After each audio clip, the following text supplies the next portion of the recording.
Infrastructure Minister Stephenson King is concerned that smoother roads may lead to an increase in road-related incidents. Traffic officers have intensified their crackdown on road violations due to a rise in road fatalities, aiming to save lives and minimize injuries. But could the condition of the roads also influence these numbers? Infrastructure Minister Stephenson King surmised that newer roads may encourage speeding, which could inevitably result in accidents.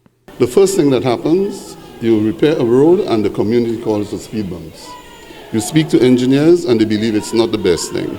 It slows down traffic, it affects emergency vehicles navigating, and the other thing that happens is that we all believe that a smooth road, a nice road, is a road for speeding, and then you have the road accidents. The government is set to launch a road safety campaign as part of the Millennium Highway West Coast Road project. This initiative will include the implementation of road guardrails and signage, as well as potentially stiffer penalties for traffic offences.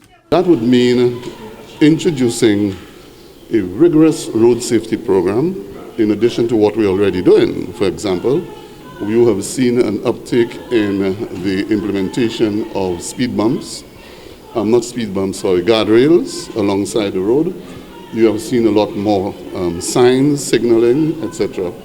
But in addition to that is a review of legislation for stiffer penalties and to put measures in place that those who violate the laws will be penalized in a drastic way. While road collisions are at an all-time high, a backlog of traffic also poses another challenge for motorists, particularly on the Sir Julian R. Hunt Highway or Castries to Grosile Highway. The Infrastructure Minister disclosed that the government is exploring alternative road routes, including secondary roads, to ease congestion in the north.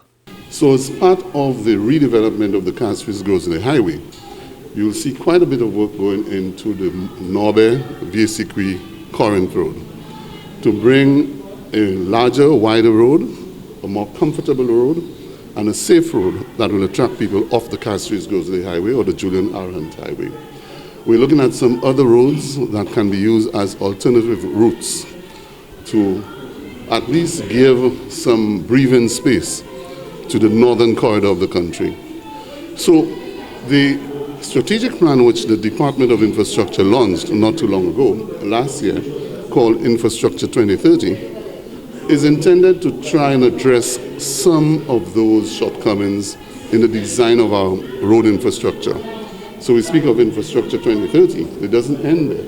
It's really to, one, a strategic plan to improve on our policies, look at our legislation, to review the existing legislation of the Works and Roads Act, and also to put a vision plan, a physical plan for roads in the country.